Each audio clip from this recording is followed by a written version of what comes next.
சந்திரன் வேகம், சனி தாமதம்.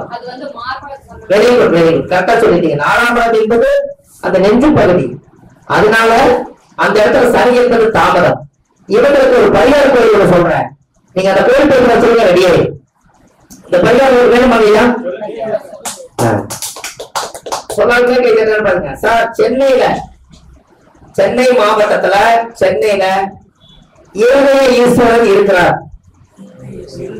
கோயில் பேரு, சாமியோட பேரு இருதயேஸ்வரர்.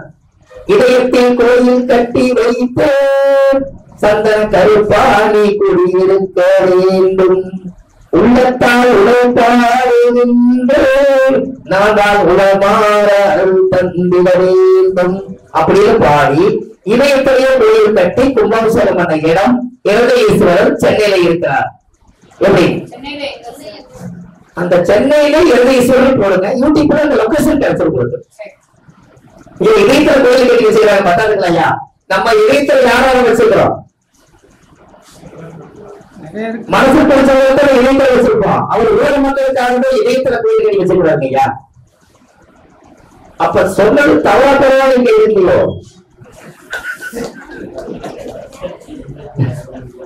இதயத்துக்கு கோயில் கட்டி, இதயத்துக்கு ஒரு கோயிலுக்கு ஒரு கைதட்டல் இருந்து இதே நல்லா இருக்குல்ல சார்? உங்களுக்கு சுவாரஸ்யமா இருக்கா இல்லையா சொல்லுங்க ஐயா.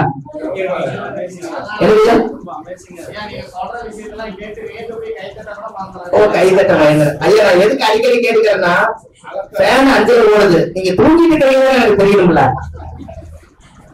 சார். இருதயேஸ்வரர் கோயில சிவன் கோயில், இருதயேஸ்வரர் கோயில் இருக்குது பாருங்க. நாம பெரிய ஜோதிடர் அப்படின்னு சொல்றதுக்கு ஒண்ணுமே இல்லை. அப்ப முன்னோர்கள் எல்லாம் ஒருத்தருக்கு காற்றாவல வந்துட்டா அந்த காற்றாவலத்துக்கு வைத்தியமே கிடைக்கலன்னா கடவுள் எங்க போவாங்கன்னு தெரிஞ்சு அதுக்கு ஒரு சித்தர் தவம் பண்ணி ஒரு இருதயேஸ்வரர் கோயிலை கட்டி அந்த சித்தரோட ஜீவ சமாதி ஆயிட்டார். கரெக்டா? அப்ப எவ்வளவு சொன்னீங்க. அப்போ அந்த பாவங்களை கூட பிரிச்சுட்டாங்க. மேசம்னா தலை, ரிஷபம்னா கழுத்து, மிதுனம்னா தோள்பட்டை, கடகம்னா மார்பு, சிம்மம்னா வயிறு, கண்ணினா இடுப்பு, துலாம்னா சிறுநீரகம், விருச்சிகம்னா ஆசனவாயு கர்ப்பப்பை, தனுசுனா தொடை, மகரம்னா கணுக்காலு, கும்பம்னா முழங்காலு, நீளம்னா பாதம். இந்த பிரிச்சு அந்த காலத்துல இதை செஞ்சிருக்காங்க இல்லையா? அப்ப எல்லாத்துக்கும் அந்த காலத்துல நம்மளோட உடம்புல இருக்கக்கூடிய அத்தனை நரம்புகளுடைய கோயிலும் இந்த உலகத்துல இருக்கு. அப்ப நாம அதை எடுத்து பல மக்களுக்கு என்னதான் நம்ம குடும்ப பரிகாரங்கள் செய்தாலும் கூட நமக்கு மேல இருக்கக்கூடிய சக்தி கடவுள் பிரபஞ்சத்துல இருக்குது. நம்ம 100 வருஷம் உயிரோட வாழ்றோம், 120 வருஷம் வாழ்றோம். ஆனா கோயில் 5000 வருஷம் வாழுது. எங்க சக்தி அதிகம் இல்ல? அப்ப நமக்கு மீறி நம்ம வாழ்ந்து முடிச்சுட்டு நம்மளை மண்ணுக்குள்ள இறக்கிடுவாங்க. ஆனா கோயில் அப்படியே இருக்குது. அப்ப நம்ம எப்பவுமே ஒரு உயர்ந்த விதத்தோட ஒரு ஆலய வழிகாட்டியா நம்மளே இருக்கு பண்ணவா. அப்படி இருந்ததுனாலதான் அப்போ சுந்தர் மாணிக்க வாசகர்கள் எல்லாம் இன்னைக்கு வரலாறுல இடம் பிடிச்சிருக்காங்க. கரெக்ட் ஐயா? அவங்களும் ஒரு நம்மளை போல ஒரு அவங்க அம்மா 10 மாசம் தானே பெற்றது, ஏதோ எச்சா பெற்றது இல்லையே இல்ல.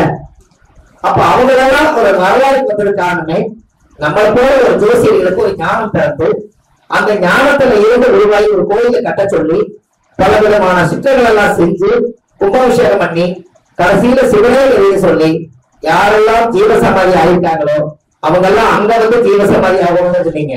இந்த சிவனை விட்டுட்டு என்னை வேற எங்கேயும் போய் பொறிச்சிடாதீங்கன்னு அவங்க தியானம் பண்ணி முடிச்சதுக்கு அப்புறம் இந்த உடம்ப அவங்களுக்கே சமர்ப்பணமா கொடுத்துட்டாங்க. எப்படி ஐயா? ஜீவசமாதி எல்லாம் தானே. அந்த உடம்ப உயிர் தான் ஆத்மா எடுத்துருச்சு, சிவன் எடுத்துக்கிட்ட அந்த உடம்பையும் கூட வேற எங்க துரு மண்ணில் கொண்டு போய் புதைச்சிடாதீங்க. எங்களை எல்லாம் துஷ்டமான மனிதர்கள் போய் போய்க்காதீங்க. நான் கடவுளுக்காகவே வாழ்ந்தோம். எங்களை ஒரு ஓரத்துல இந்த புனிதமான ஆத்மாவை அந்த கோயிலே எங்கேயாவது ஒரு இடத்துல உடம்ப மூடி எங்களை குளிரோடு வச்சிருக்கேன்னு சித்தர்கள் அந்த காலத்துல எழுதி வச்சு போனதுனாலதான் சித்தர்களுக்கெல்லாம் ஜீவசமாதியும் சித்தர்கள் சமாதியும் கோவில உருவானதுக்கு காரணமே அவங்கதான் நம்மளோட சிவன் பக்தர்கள் இருந்திருக்காங்க. நீங்க அமைதியை பார்த்தா இந்த சித்தர் இல்லாம பித்தர்கள் கூட பேச முடியுமான்னு தெரியல. ஐயா கரெக்டா சொல்லுங்க. அப்ப இனிமேல் நம்ம சித்தருடைய ஜீவசமாதி கோயில் போனா சித்தரை கும்பிட்டு நல்லதாங்க ஐயா. சார் மரகத லிங்கம் மரகத லிங்கம் சொல்றோம். மரகத லிங்கம் எல்லா பக்கம் இருக்குது. நம்ம பழனி மலையில கோவில் சமாதிக்குள்ளேயும் ஒரு லிங்கம் இருக்கு, பாத்தீங்களா? ஆனா அது யாரும் மரகதலிங்கம் யாரும் சொல்றது இல்லை, கரெக்டா? என்னையா? அவ்வளவுதான். அது ஒரிஜினல் முன்னாடியே இருக்கு. யாருக்கெல்லாம் காட்சி கொடுக்கலையோ நீங்க அங்க போனா முன்னாடி பாத்துக்கலாம், முன்னாடியே வச்சிருக்காரு. கோவில் சமாதியில முன்னாடி இருக்கிறது மரகதலிங்கம் தான். அத சொன்னாதான் அது பாதுகாப்பு, சொல்லி அது பாதுகாப்பு இல்லை. ஆனா இருந்தாலும் அது மரகதலிங்க சாமி தான், அவ்வளவு ஒரு பவர்ஃபுல்லான சாமி தான். அதை வச்சு பூஜிக்க முருகனுக்கு சக்தி கொடுக்குது. இப்ப ஒண்ணு வேண்டாங்க, மரகதலிங்கம் என்ன நிலைமையா? அதுக்கு பூஜை பண்ண கணக்கப்பட்டி சித்தர் காலம் போயிட்டாரா? அதுக்கப்புறம் அவர் ஜீவ சமாதியை கொண்டு போய் அங்க வச்சுட்டாங்க. இப்ப அவரும் பச்சைதான். அப்ப இங்க பூஜிக்க போது செவ்வாய்னா மண்ணுக்குள்ள ஒரு சித்தர்கள் அடக்கம் பண்ண போது இந்த சக்தி அங்கேயும் வருதா இல்லையா? இதெல்லாம் கணக்கு இருந்தாங்க ஐயா.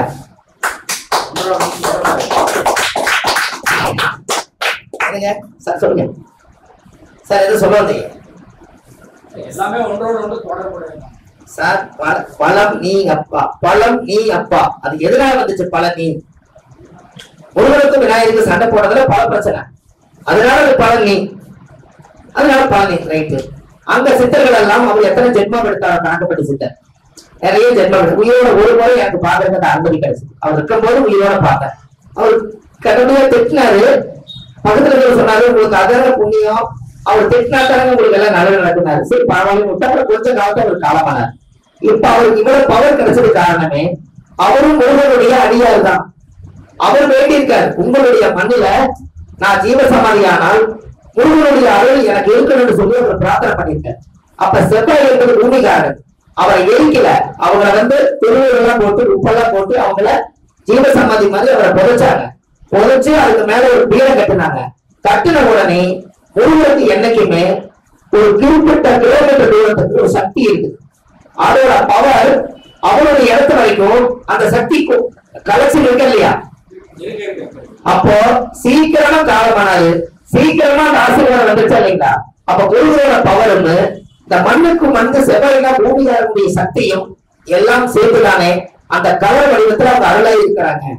அப்ப அவங்களுக்கும் முருகனுடைய அடியார்கள் என்னங்கய்யா, என்னங்கய்யா? இப்போ நல்லா யோசிச்சு பாருங்க, முருகன் கோயிலுக்கு போய் போறவங்க எல்லாம் எல்லாம் எங்க போறாங்க? அப்ப இந்த தொடர்பு எப்படி வருதுங்க?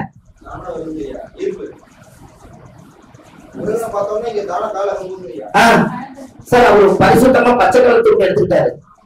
சார் அவர் பச்சை கலர் துண்டு எடுத்தாரா இல்லையா? சரி, அந்த பச்சை கலர் துண்டு ஏன் தோல்ல போட்டார்? எல்லாமே ஜோசியமா பாருங்க. சார் அவர் பச்சை கலர் தான், எது பார்த்தாலும் பச்சை. அங்க போய் இந்த பூஜை பண்றவங்க எல்லாரும் பாருங்க, எல்லாருமே பச்சையை போட்டிருப்பாங்க. இந்த பச்சையை கொண்டு எப்படி அவர் சூஸ் பண்ணாரு? அது எப்படி சாத்தியம்? இது ஜோசியத்தில் கொண்டு வாங்க. அது தோல், ரைட். அது ஏன் தோல்ல பச்சையை அவர் சூஸ் பண்ணார்? நல்லா தெரிஞ்சுக்க. அது முதல் வீடு தான் சார். காலச்சக்கரத்துக்கு 9ஆம் இடம் யாரோட வீடு? குரு. அப்ப குருங்கிறது யார்? அங்க தனுசு வீடு. அப்ப அவர்தான் குரு. அவர் குரு வைத்தார், அவர் வேற குரு தானே. அப்ப அவர் குருவை ஜீவ சமாதி ஆன உடனே காலச்சக்கரத்துக்கு 9. அவருடைய பார்வை நேரா தனுசு நேரம் எங்க பாக்குறோம்? அதனால அவர் தோலை தொட்டு போட்டுக்கிறாங்க. எப்படி குரு எங்க இருக்க பாவகாதிபதி தூக்கி தோலை போட்டாருங்க. ஐயா நீங்க புரியலையா?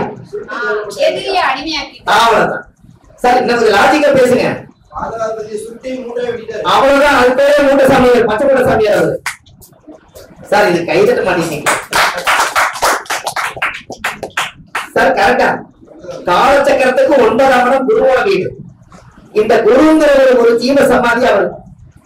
அந்த குருவோடையே காலச்சக்கரத்துக்கு 9ஆம் இடம் கோயில், தானம், தர்மம், புண்ணியம் எல்லாமே 9ஆம் பாவம். அந்த 9ஆம் பாவத்துக்கு நேர் 7ஆம் இடம், அந்த வீட்டுக்கு அது பாவகம். அந்த பாவகமான இடத்துல யாராவது இருக்கிறாங்க? உடல் என்பது தோள்பட்டை. தோள்பட்டையில போய் துண்டை போட்டு மூட்டையா கட்டி இளமையாவே கூடையா சிம்பிளா அப்படியே சித்தர்கள் எல்லாம் ஆசீர்வாதம் பண்ணிட்டு அதே செவ்வாய்க்கிற மண்ணில போய் ஜீவ சமாதி ஆனாங்க. அவர் பேர் என்ன பேருங்க? இன்னொரு தடவை சொல்லுங்க சார். எல்லாருமே சொல்லுங்க என்னது சார்? அவரோட ஊர் சொல்லுங்க. இன்னொருக்க சொல்லுங்க. இன்னொருக்க சொல்லுங்க. இது வந்து என்ன தெரியுது சார்? கணக்கு புதன்.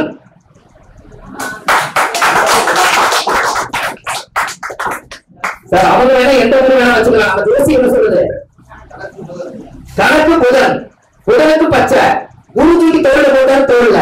அப்ப கணக்கு பட்டிங்கிற பேருக்கும் இந்த குருங்கிற 9ஆம் பாவம் தனுசுக்கும் அது நேரம் வந்து 7ஆம் இடம் புதனுக்கும் சம்மதம் இருக்கா இல்லையா சார்? அந்த கணக்கு பட்டிங்கிறது 9ஆம் பாவம் வந்துருச்சா? அந்த தனுசுக்கு நேரம் 5ஆம் இடம் எட்டு பேர் வருங்கய்யா. அப்ப அவரோட பூர்வீக மேசம் 5 முருகன் தானே? எப்படி சார்? அவருக்கு 5 முருகன் தானே? செவ்வாய் மேசம் தானே? அப்போ அந்த மேசத்துலதான் அந்த வீடு வருது. அப்ப அவரோட பூர்வீகம் தான் அவருக்கு அது சொத்தா மாறிக்கணும். அப்ப இவரு இப்ப ஜென்மா எடுக்கல, 1000 வருஷம் 2000 வருஷத்துக்கு முன்னாடியே சித்தர் பிறவி எடுத்து அந்த மேசங்கிற முருகனுடைய அடிவாரம் பண்ணி அந்த தோஷத்தெல்லாம் அவர் அங்க இருந்து சுத்தப்படுத்திட்டு ஆத்மா எப்ப புனிதமாகுதோ அப்ப ஜீவ சமாதி ஆயிக்கலாம்னு சொல்லித்தான் கணக்குப்பட்டி சித்தர் நம்ம பழனி மலையில ஜீவ சமாதி ஆனதுக்கு சரியான பாதை. சார் உங்களுக்கு கருத்து புரிஞ்சிருக்கா இல்லையா சொல்லுங்க சார்? இது ஜோசிட்ட கொண்டு வரணும். நீங்க யாரோ சொன்னதெல்லாம் விட்டுறலாம். நம்ம ஜோசியம் கணக்கு அப்படின்னாலே எந்த வீடு? அப்ப கணக்கம் பட்டி அப்படின்னா அது ஒரு பெட்டி. அதுக்குள்ள தெரிஞ்சுவீங்க சார். ஜீவசமாதி அப்படியே வச்சு கொண்டு போட்டாங்க. அவங்களோட வாழ்க்கையில பாருங்க, அவருக்கு திருநூறு சந்தனம் குங்குமம் எல்லாம் வச்சு அவருக்கு அந்த பவர் ஊட்டிட்டு பூஜை நடந்துகிட்டே இருக்குது. அந்த இடத்துல நம்மளோட குழந்தைகளை எல்லாம் கூட்டிட்டு போனார். குழந்தைகளுக்கெல்லாம் கல்வி வளரும். கல்விக்கு அதிபதியார் அவர் போட்டிருக்கிற துண்டு. அப்ப புதனுடைய நிலத்துல இருக்கக்கூடிய ஒரே சக்தி அங்கதான் இருக்கு. அப்ப ஒரு முறை கணக்குப்பட்டி சித்தர் கோயில்ல போய் 1 மணி நேரம் குரு பூஜையை பார்த்துட்டு அன்னதானம் சாப்பிட்டு அந்த சித்தருக்கு ஏதாவது நம்மளால நீராக வாங்கி கொடுத்துட்டு வந்தால் அவரோட ஆசீர்வாதத்தாலையும் அந்த குழந்தை செவ்வாயுடைய மண்ணு முருகனாவும் இருக்கிறதுனால தைரியமா அந்த குழந்தை படிச்சிடும். எங்க சார் எங்க ஊர்ல கல்வி சார் நமக்கு இத்தனை காலமா கிடைக்கல, இன்னைக்கு கிடைக்கிறது சார். இல்லாட்டி எப்படி சொல்லுவீங்க இல்லையா எனக்கு சார்? இல்லைன்னு எப்படி சொல்றது? இந்த லாஜிக் எப்படி பிடிப்பீங்க? அதான் அப்போ நீங்க கல்விக்கு அதிபதி அந்த அமைப்பு இருக்கிறதுனால ஒரு முறை கணக்குப்பட்டி சித்தர் கோயில் போயிட்டு வந்தீங்கன்னா அங்க 3 நேரம் பூஜை நடக்குது. டெய்லி தீபாவளி காமிக்கிறாங்க. ஒரு பெரிய சக்தியா கொண்டு வளர்த்துக்கிட்டே இருக்குது. இன்னைக்கு அசுர வளர்ச்சி. அதுக்கு மேல நீ அவங்களுடைய கனவுல நிறைய வராங்க, நிறைய பிராட்சிகள்லாம் பண்றாங்க. ஐயா பாருங்க, நானே அப்படிதான் வச்சிருக்கேன்.